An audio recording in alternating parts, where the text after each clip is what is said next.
The war in Syria continues. Israel destroys Syria's naval assets and creates a buffer zone for its buffer zone.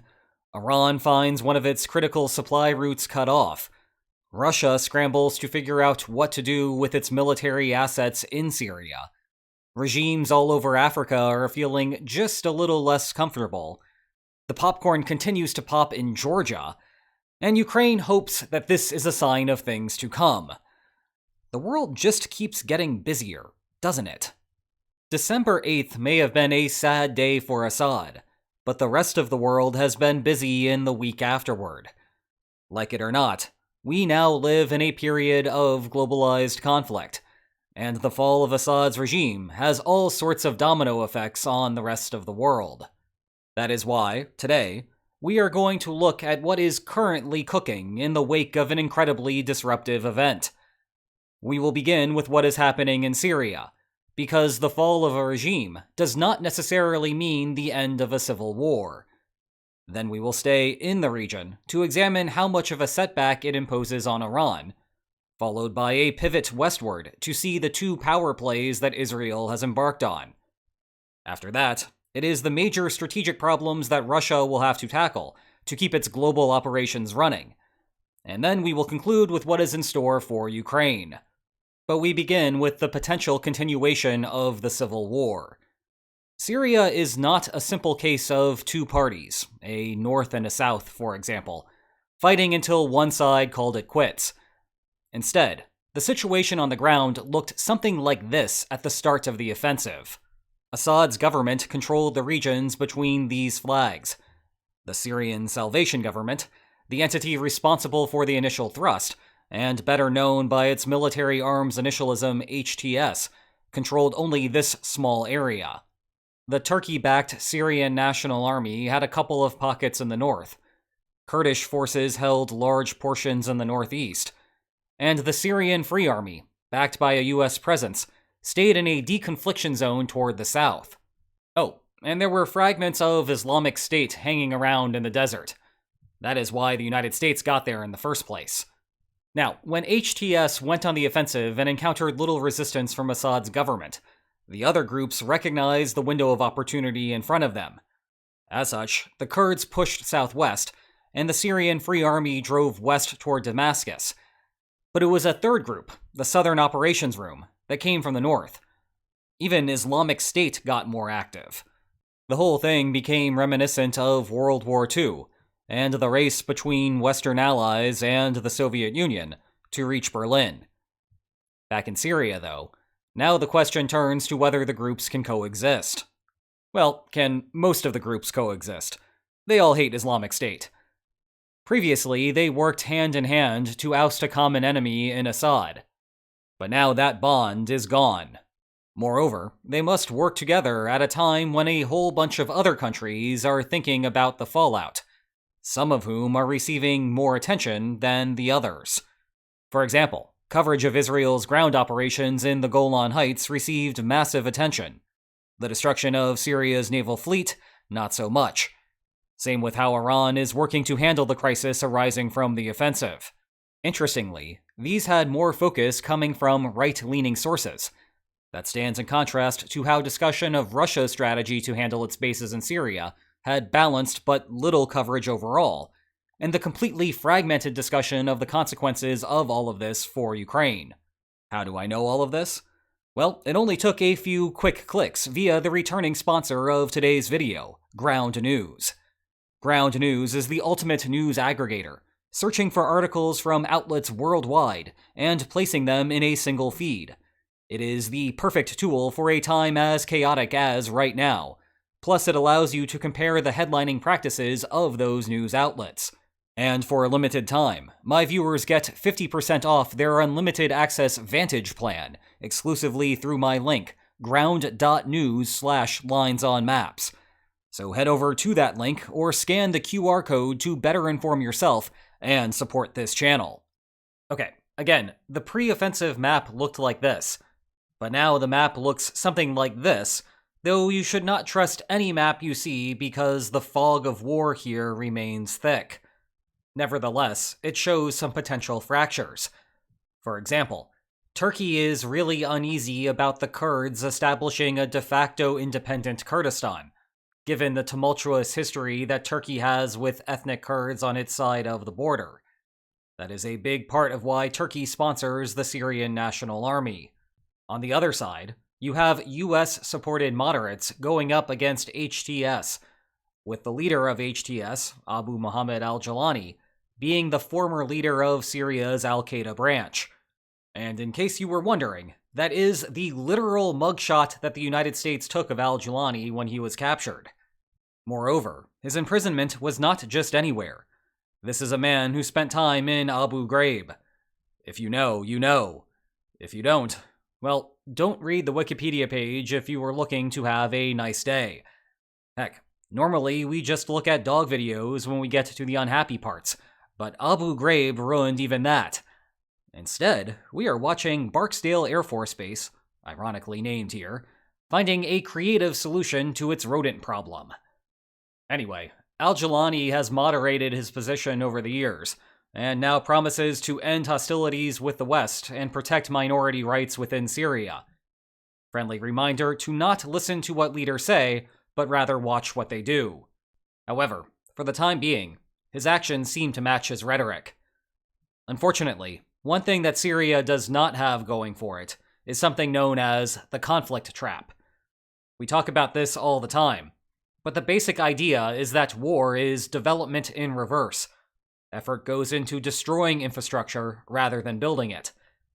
We could spend all day looking at the photos from Syria if we were not sure about that.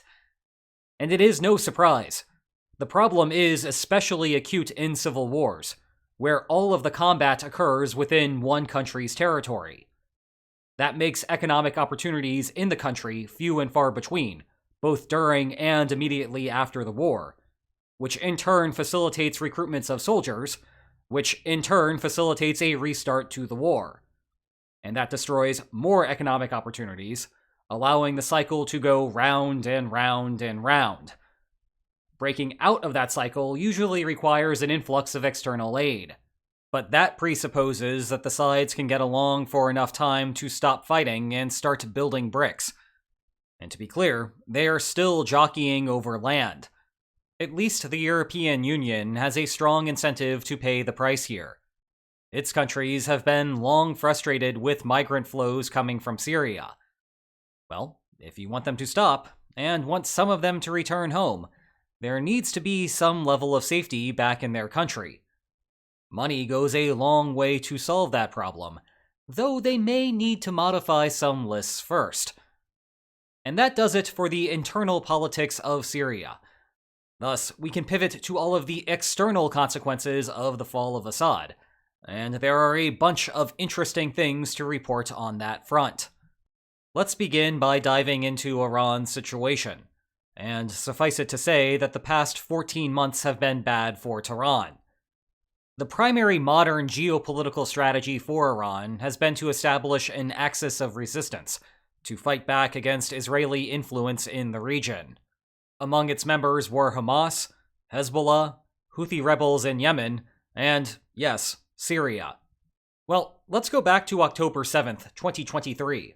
That marked the beginning of the war in Gaza. In the 14 months afterward, Israel has systematically destroyed Hamas. Meantime, Hezbollah thought it would be a good idea to open up a second front while Israel was busy in Gaza. But Israel much more efficiently dismantled the leadership and ranks of the organization. I will never look at a pager the same way again. This also facilitated the rebel offensive in Syria. In the past, if rebels threatened Damascus, Hezbollah would have streamed across the border from Lebanon to quash the attack. But months ago, Israel eliminated that possibility, and thus in came the rebels. Consequently, Iran is facing a ratchet effect. Previously, Iran supplied Hezbollah via land routes through Iraq and then Syria. But going this way is no longer an option. A weakened Hezbollah has somehow become even more enfeebled. Does that mean that Iran and everyone else is about to witness the end of Hezbollah? No. Resistance is an idea that will not die easily. Even if it is not Hezbollah in name, another group will arise to fill the ideological vacuum. Actually, that is how the Iranian-sponsored Houthis have come into prominence, using the war in Gaza as their rallying call. And that is also the only real bright spot for Iran over this period, as the American-led Operation Prosperity Guardian has still failed to return traffic around the Bab el-Mandab Strait to normal levels. Moving on, let's stay in the region and turn to Israel, which has been involved in two major operations. The first is along the Golan Heights, emphasis on heights for reasons that will become clear in a moment. It sits towards Israel's northwest.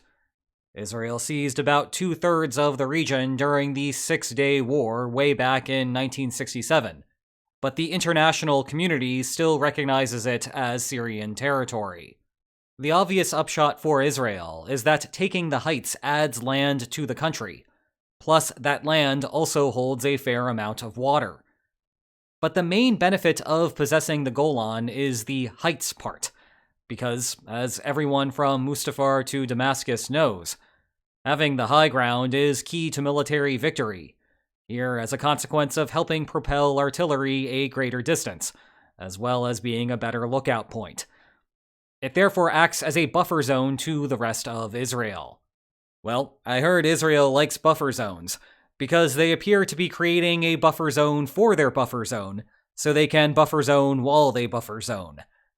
In meme-free language, that means that Israel is pushing eastward from its existing positions, minimally. How far Israel intends to go with this remains unclear, though. Up a bit north, Israel's other major move was to sink Syria's naval fleet. Combined together, what we are seeing is reminiscent of Russia's response to the Ukrainian Maidan Revolution back in 2014, when the Kremlin annexed Crimea and seized Ukrainian naval assets. Basically, both looked to find a way to convert temporary civil chaos into some long-term gains. Today, this process is undoubtedly upsetting the Syrians who will take part in an interim government, but they lack the capacity for an organized response at the moment. The nuance that Israel's targets were technically Assad's assets probably does not fly for what is supposed to be the new head of the Syrian state. Speaking of Russia, one side note here.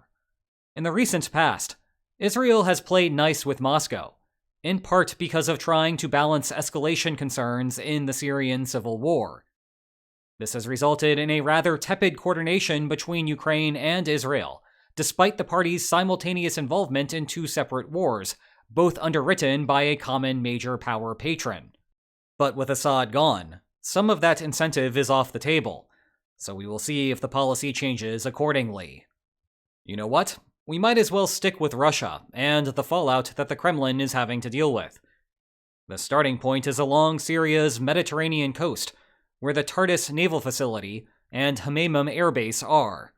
During the Syrian civil war, the Kremlin essentially intervened on behalf of the Syrian government, especially by engaging in air campaigns, so that the Russian armed forces could use Syria as a logistical hub. But to understand their broader relevance, we must turn to Africa. The Africa Corps provides regime security to a bunch of countries there: Mali, Burkina Faso, Niger, Equatorial Guinea, Libya, and the Central African Republic. Successful operations in those countries require consistent resupply. That would be a task for the Aleutian IL-76 airlifter, which usually takes a pit stop in Syria before heading to Africa. The good news for Russia is that the IL-76 has the range to go nonstop all the way from Russia to Africa. The bad news is that it cannot go most of those places while holding cargo, which kind of defeats the whole purpose of the enterprise. With that in mind, Libya would be a sensible alternative site if Syria is no longer an option.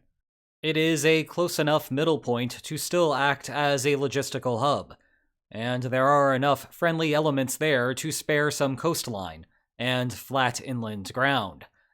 The problem with Libya is that getting bases to the same level as Syria's will take years, at a time when Russian resources are otherwise being funneled northeast of there. Meanwhile, Libya is not exactly a portrait of stability, creating a potential situation where Russia invests untold rubles only for the situation on the ground to become untenable. So, is it possible to go elsewhere? Yes. Is it a good idea, though? Maybe not. Meanwhile, a naval base ought to be a lower priority. There is a certain irony in Putin, a leader who looks to Peter the Great's accomplishments aspirationally, losing a warm water port. But a naval presence in the Mediterranean is a luxury good, and the task in Ukraine ranks as the greater priority. Now, it remains possible that Russia will find a solution to keep the bases in Syria. And indeed, there are reports of negotiations between the parties to that effect. But the problems here are manifold. Whom exactly among the rebel groups will have the final say about the bases? Will those groups even be the least bit amenable to hosting Russian troops after they held up Assad for so long? Will they engage in any serious conversations at all while Assad safely resides in Moscow?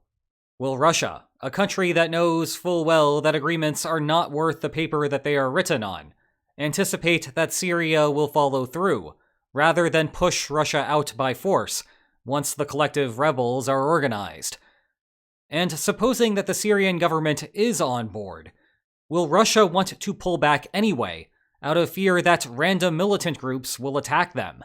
This is probably why the available evidence indicates that Russia is packing up, and any negotiations between Moscow and the rebels are just about guaranteeing a peaceful withdrawal. Whatever happens with the bases, Russia has a deeper problem. There is a reputational effect that Assad's fall has on rebel and opposition group expectations on whether Russia will intervene. That applies to all of those African countries, but also Georgia and the ongoing election protests there, and in a worst-case scenario for Russia, Transnistria and Belarus. For the more proximate problems in Africa, the normal solution to the problem is to make substantial deployments to the regions, both as a credible signal of willingness to intervene, and also to act as a tripwire. But that would mean that the protected regimes would need to pay Moscow a higher price, and it presupposes that Russia has any troops to spare, even at a premium price. That possibility may seem implausible on the surface, but you can imagine a scenario where Moscow is willing to take that money, turn around and buy even more North Korean manpower, and then hope to eke out a slight power profit in the process. Last on the list is Ukraine, and the theme here is going to be caution. It is easy to look at the situation, note that Russia is Ukraine's enemy, and that something bad happened to Russia, and thus this must be good for Ukraine. But not so fast. The whole reason that Russia left Assad exposed was to shore up its military strength on the Ukrainian front. It is a classic trade-off between signaling a general lack of commitment and picking your battles, and it is one that the United States is intimately familiar with due to its time in Afghanistan. There, discussion remains that the American withdrawal signaled that Washington lacked resolve, which in turn encouraged Putin to try his luck in Ukraine. The flip side is that the departure from Afghanistan meant that there was one fewer military responsibility on the Department of Defense's plate, which in turn allowed the DoD to focus on that situation. And it is worth emphasizing the consequences of Washington's focus. There is all sorts of consternation in the United States that Americans are not seeing a return on their investment in Ukraine. Indeed, Russia is still advancing, and its pace has only increased over the last half of a year. But without US aid, Russia does not face the resistance that it has. The Kremlin never encounters the manpower problems that it continues to suffer from, and business as usual continues in Syria. Something that Obama oversaw the beginning of, and Trump inherited but failed to make progress on, was eventually solved by the Biden administration, even as that administration was on the verge of abandoning hope. Yikes. But that success was a direct consequence of funding the Ukraine war. Put bluntly, the fall of Assad does not happen without support for Ukraine. In fact, It is such a result that gives Ukraine hope that the Trump administration could be persuaded to increase aid rather than cut it. For its part, Ukraine seems to think that this type of effect is what dominates.